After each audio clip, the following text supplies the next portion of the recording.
Hello everyone, welcome back to ये channel Google platform. तो आज हम लोग देखेंगे बिहार के सिविल कोर्ट के एग्ज़ाम का क्वेश्चन, जो हमेशा बार बार ये बहुत ही रिपीटेड क्वेश्चन है। ये बिहार सिविल कोर्ट में ही नहीं बल्कि सारे एग्ज़ाम में ही ये बहुत बार पूछते रहता है, तो इसलिए ये सब क्वेश्चन को हम लोग देखेंगे। तो हम लोग का फर्स्ट क्वेश्चन है, मिंटो मार्ले सुधार का उद्देश्य क्या था। तो फर्स्ट ऑप्शन है पृथक निर्वाचन प्रणाली, दूसरा है भारतीय की भागीदारी बढ़ाना, तृतीय है युद्ध में सहयोग हेतु तैयार करना, चौथा है पूर्ण स्वतंत्रता देना। तो इसका राइट आंसर है पृथक निर्वाचन प्रणाली। तो इसका राइट आंसर यही हुआ, पृथक निर्वाचन प्रणाली। तो इसका मुख्य उद्देश्य यही था। अगर हम लोग बात कर ले मिंटो मार्ले सुधार, तो ये कब आया था? 1909 ईस्वी में आया था। इसके अंतर्गत जो है पहली बार मुस्लिम समुदाय के लिए जो है अलग प्रतिनिधित्व का मतलब अलग ही ये बंद किया गया था। तो का मतलब ये हुआ कि इसके अंतर्गत जो है मुस्लिम सदस्य जो थे वो मुस्लिम सदस्य का चुनाव केवल मुस्लिम ही कर सकते थे, तो उन लोग के लिए अलग निर्वाचन प्रणाली लाया गया था। 1909 ईस्वी में लाया गया था। और इसका नाम मिंटो मार्ले सुधार क्यों पड़ा? क्योंकि 1909 में जो है इंग्लैंड में जो भारत के राज्य सचिव थे वो लॉर्ड मार्ले थे, और भारत के जो वायसराय उस समय थे लॉर्ड मिंटो थे, तो इसलिए इसका नाम पड़ा था मिंटो मार्ले। अगला है लोदी वंश का अंतिम शासक कौन था। तो पहला ऑप्शन है इब्राहिम, दूसरा है दौलत खां लोदी, तीसरा है सिकंदर लोदी, चौथा है बहलोल लोदी। तो इसका राइट आंसर हुआ इब्राहिम लोदी। तो इब्राहिम लोदी जो है पानीपत के प्रथम जो युद्ध हुआ था 21 अप्रैल 1526 ईस्वी को, तो उसी टाइम ये युद्ध में ही मारा गया था। और पानीपत का प्रथम युद्ध किसके बीच हुआ था? इब्राहिम लोदी और बाबर के बीच हुआ था। बाबर ने इब्राहिम लोदी को युद्ध में ही मार दिया था उस समय। उसके बाद से मुगल काल स्टार्ट हो गया था, तो लोदी वंश का ये अंतिम शासक हुआ। उसके बाद से मुगल काल स्टार्ट हो गया था। और लोदी वंश का जो संस्थापक था वो था बहलोल लोदी था। और बहलोल लोदी जो था वो अफगान शासक था। और लोदी वंश का संस्थापक कब हुआ था?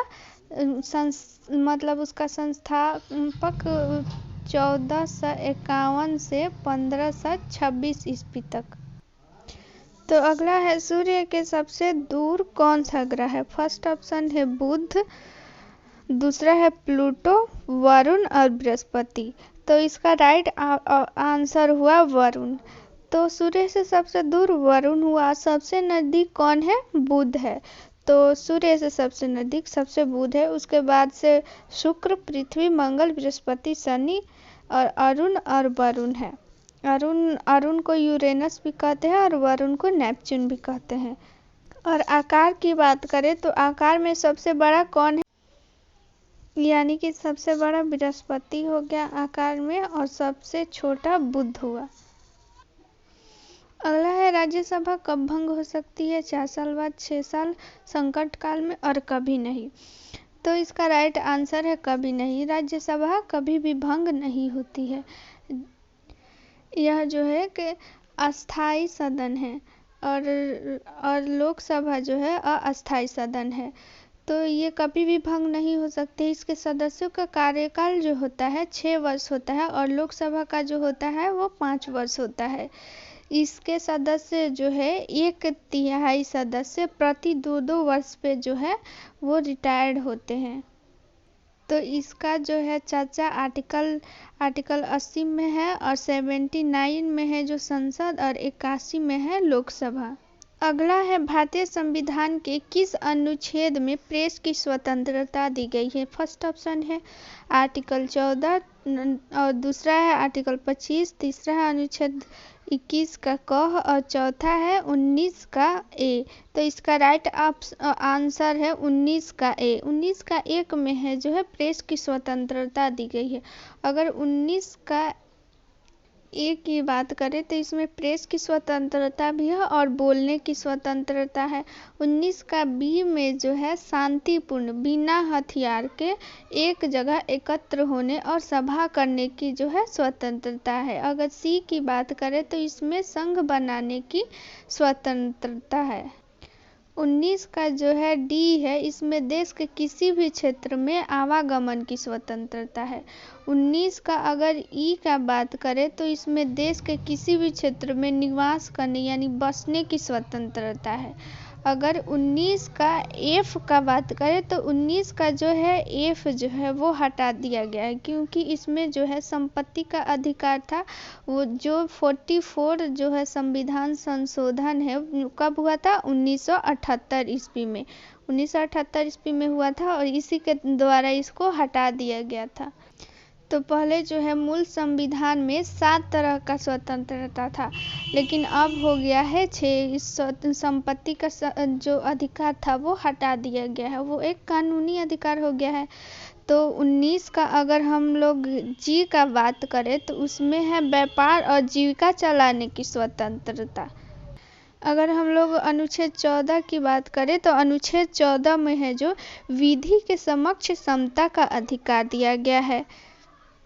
आर्टिकल जो 25 है उसमें है जो अंतःकरण की स्वतंत्रता है, यानी इस स्वतंत्रता है, यानी कि कोई भी व्यक्ति किसी भी धर्म को मान सकता है और उसका प्रचार प्रसार कर सकता है। अगर अनुच्छेद 21 का क बात करें तो 21 का क में है जो 6 से 14 वर्ष की आयु के बच्चों को निःशुल्क शिक्षा का जो है व्यवस्था किया गया है। और ये इसको ऐड कब किया गया? 86वां संविधान संशोधन 2002 में इसको ऐड किया गया।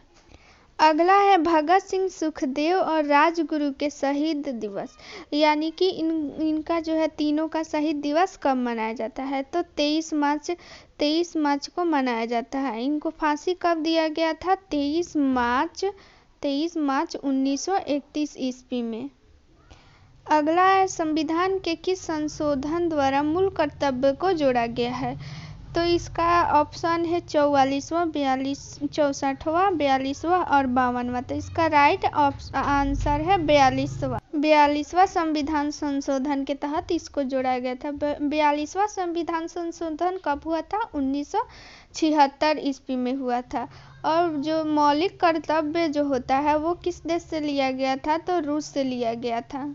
42वां जो संविधान संशोधन है इसके तहत बहुत सारे उसमें परिवर्तन लाया गया था। 42वां संविधान संशोधन के तहत ही समाजवादी, धर्मनिरपेक्ष, एकता और अखंडता शब्द को जोड़ा गया था। और जो नीति निर्देशक सिद्धांत को जो है मूल अधिकार पर सर्वोच्चता सुनिश्चित की गई जो है 42वां संविधान संशोधन के तहत ही। अगर 42वां संविधान संशोधन की बात करें तो ये कब हुआ था? 1978 ईस्वी में हुआ था और ये 1976 ईस्वी में 2 साल बाद हुआ था। तो ये 42वां संविधान संशोधन के तहत ही जो है लोकसभा का पहले कार्यकाल 6 वर्ष था, तो इससे घटाकर 5 वर्ष किया गया। और जो सुप्रीम कोर्ट को जो है राष्ट्रपति और उपराष्ट्रपति के निर्वाचन का जो विवाद होता है उसको सॉल्व करने का जो है अधिकार प्रदान किया गया। अगला है भारत का शांति पुरुष किसे कहा जाता है? तो फर्स्ट ऑप्शन मदन मोहन मालवीय, जयप्रकाश नारायण, राम मनोहर लोहिया, लाल बहादुर शास्त्री। तो इसका राइट आंसर है लाल बहादुर शास्त्री। तो भारत का शांति पुरुष किसे कहा जाता है? लाल बहादुर शास्त्री। इन्होंने एक नारा दिया था, जय जवान और जय किसान। लाल बहादुर शास्त्री ने क्या दिया था? जय जवान जय किसान। कब दिया था? 1965 ईस्वी के जो पाकिस्तान का युद्ध हुआ था, 1965 में पाकिस्तान का युद्ध, उसी समय ये नारा दिए थे। अगला है द इंडियन स्ट्रगल पुस्तक के लेखक कौन है? तो सुभाष चंद्र बोस, लाला लाजपत राय, जवाहरलाल नेहरू और महात्मा गांधी। तो इसका राइट आंसर है सुभाष चंद्र बोस। सुभाष चंद्र बोस ने ही पुस्तक लिखा था द इंडियन स्ट्रगल। क्या लिखे थे? The Indian struggle. तो सुभाष चंद्र बोस की अगर हम लोग बात करें तो इन्होंने फॉरवर्ड ब्लॉक की जो है स्थापना किया था। कब किया था? 1 मई 1939 ईस्वी में इन्होंने फॉरवर्ड ब्लॉक की स्थापना किया था। इन्होंने एक नारा दिया था जय हिंद।